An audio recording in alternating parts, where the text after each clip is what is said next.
Salve devs, aqui quem fala é Edson Maia, seu professor no curso de CSS3. Na aula de hoje nós vamos trabalhar com a parte de formatação de links, como a gente faz a parte de estilização de links. Para isso eu criei um arquivo HTML chamado aula05.html, com uma estrutura bem semelhante à que nós vínhamos fazendo nos documentos anteriores, com uma tag main e dentro dela uma tag header. Só que ao invés de colocar um ID eu coloquei uma class, só para poder dar uma variada mesmo, mas se eu colocasse ID nós não teríamos problema nenhum. Então nosso header vai ter uma classe chamada topo. Dentro desse nosso header eu coloquei uma tag nav com a class menu superior. Dentro dessa nossa tag nav eu coloquei uma lista UL com LIs e dentro dos LIs eu coloquei os links. Eu dei um nome, um ID para a nossa lista UL e coloquei aqui home, aula 02, aula 03, aula 04, que é o mesmo que vocês estão vendo aqui ao lado. Criei um arquivo CSS chamado aula05.css. Ele tem formatações bem simples mesmo. Tem a formatação da font family, tem a definição do box size e border box para a gente poder aproveitar o espaço do elemento sem que as bordas extrapolem o limite do tamanho do elemento. Eu disse que a nossa classe chamada topo vai ter um background cinza, que é esse background que vocês estão vendo aqui. Como eu estou com a tela ajustada, então ela não está aparecendo assim por completo, ela foi feito aqui um ajuste, mas basicamente a gente tem aqui a nossa header na cor cinza, esse é o foco principal. Daí, a nossa nave, dentro dela tem uma UL, dentro da UL tem LI e dentro da LI tem os links.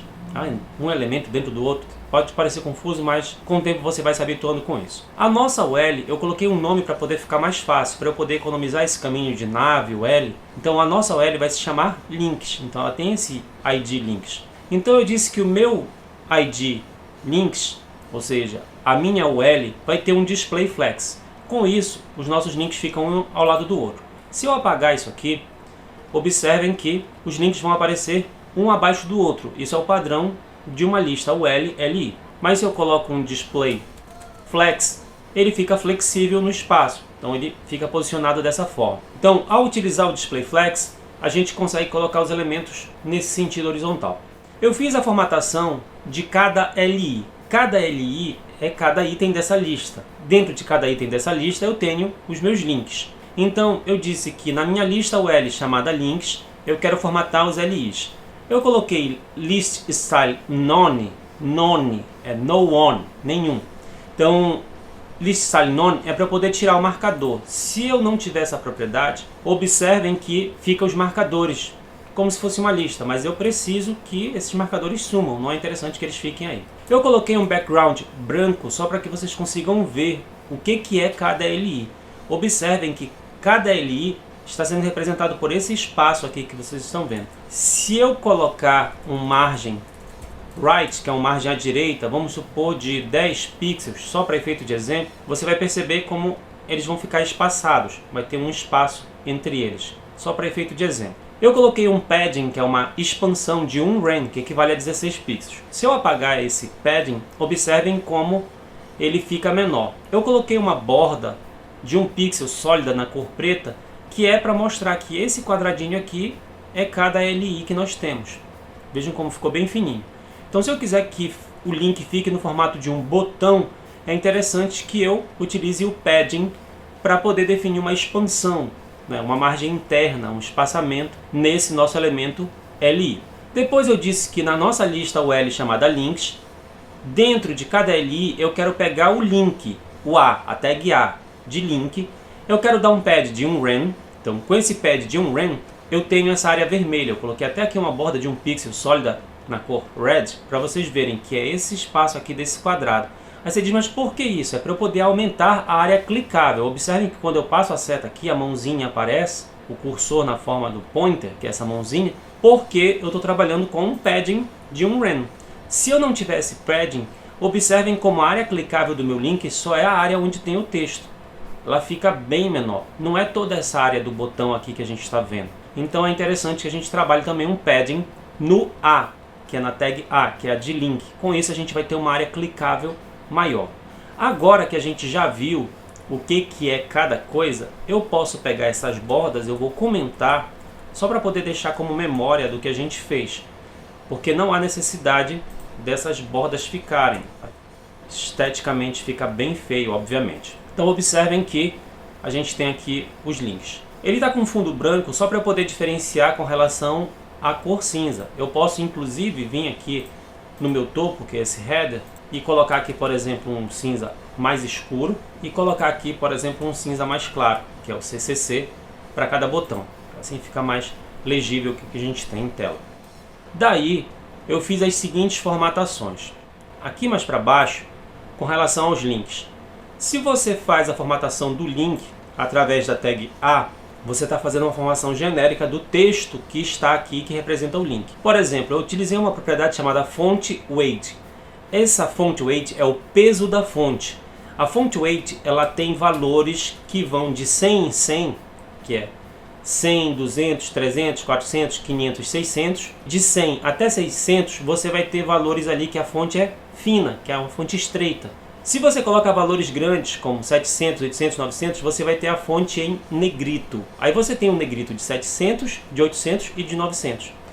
E se você não quiser colocar esses números, você pode colocar bold ou bolder, que são os efeitos de negrito. Por exemplo, se você colocar bold, veja que a fonte ficou mais grossa. Se você colocar bolder, que é negrito ou negritado, veja que ele fica também com a mesma situação. Se você coloca 700, você também fica com uma fonte grossa. Se você coloca 900, você também fica com a fonte grossa. Só que observem que o peso do negrito ficou maior. Ele ficou bem mais grosso. O 800 também é negrito, só que com um peso maior do que o 700, mas menor do que o 900. Então se você quiser colocar negrito, você pode colocar bold, bolder ou uma numeração de 100 em 100. E aí você vai testando até chegar na medida que você quer. Daí, nós temos as chamadas pseudoclasses. As pseudoclasses, o que elas são? Quando você tem uma tag, se você utiliza, pode ser a tag, pode ser um ID, pode ser uma class.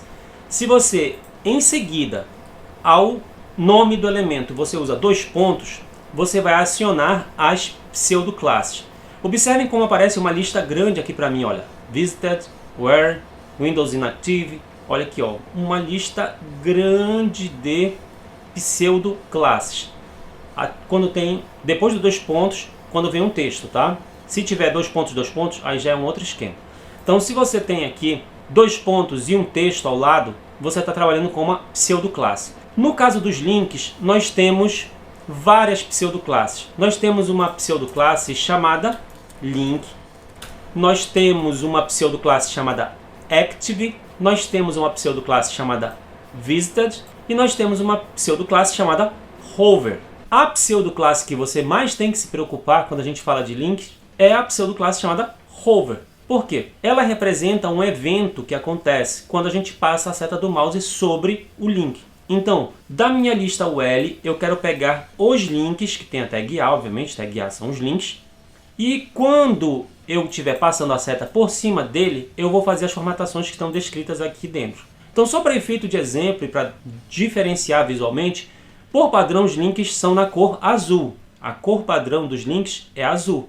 E aí quando você clica nele, ele geralmente fica com azul com uma cor diferenciada, que é um link visitado. Mas quando você passa a seta sobre ele, ele só vai mudar de cor, ele só vai sofrer algum efeito se você definir a formatação aqui dentro desse tipo de seletor, utilizando a pseudoclasse hover. Aqui eu só estou mudando a cor do texto para verde. Mas eu poderia, por exemplo, colocar o background na cor green, que é verde, e colocar a minha cor white, que é branca. Texto branco e o fundo verde. Então quando eu passar a seta, observem aqui como ele fica. Então percebam que quando você faz formatações utilizando a pseudoclasse hover, você está definindo o comportamento do seu link em caso de você passar a seta sobre o elemento. Aqui por padrão está aparecendo já essa mãozinha do mouse, mas não é comum acontecer isso aqui. Então geralmente o que a gente faz?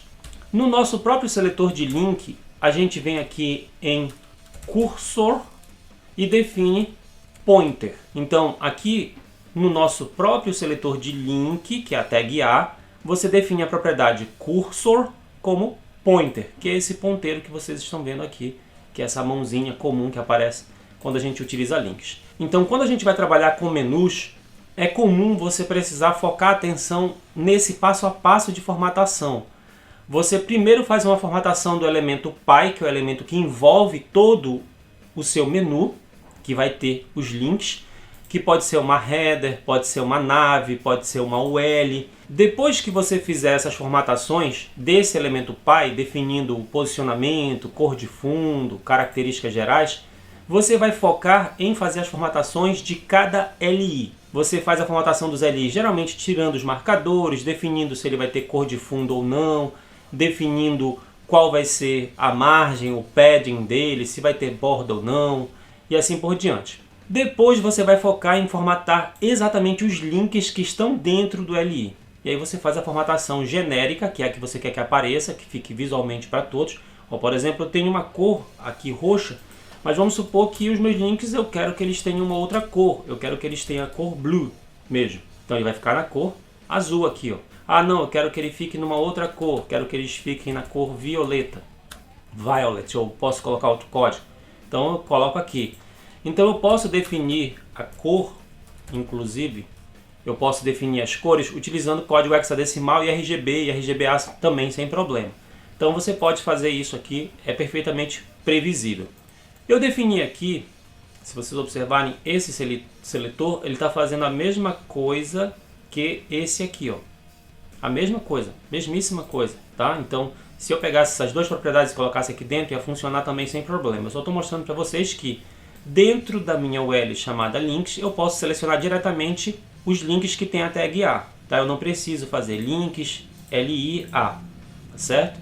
Porque aqui eu estou falando todos os links que tem a tag A dentro do elemento que tem o ID links.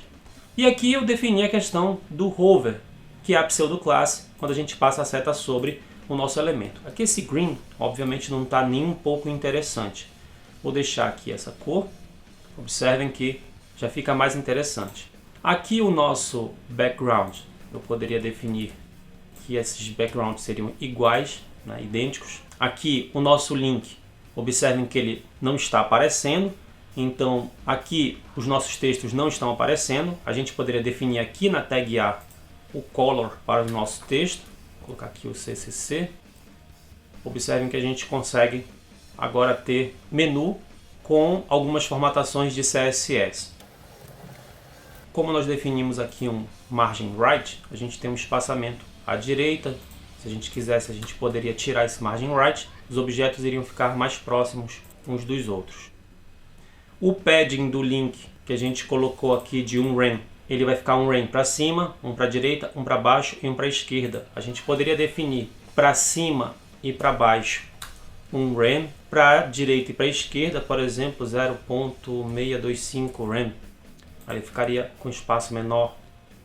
Isso é só alguns exemplos para que vocês possam ver. Então, formatação de links é geralmente um pouco trabalhoso. E quando você faz essa formatação de links, geralmente você consegue fazer menus superiores, menus inferiores, menus laterais. Então é importante que você entenda que você vai ter que ir fazendo a formatação do elemento Py até chegar na formatação do link, e você tem que pensar numa formatação específica para o link no estado natural dele e uma formatação para quando você passar a seta do mouse sobre ele, tá certo? Além de também ter a possibilidade de fazer formatações para o link ativo, que foi o último link clicado, visited, que foi o link que já foi clicado ou visitado, tá? Mas isso daí a gente vai elaborar um pouquinho mais quando a gente for trabalhar com a produção de menus. A aula de hoje basicamente era para eu focar com vocês na formatação de links. Formatação de links basicamente é uma formatação de texto. Você vai formatar fonte, estilo, tamanho, cor de fundo. São esses os detalhes aí.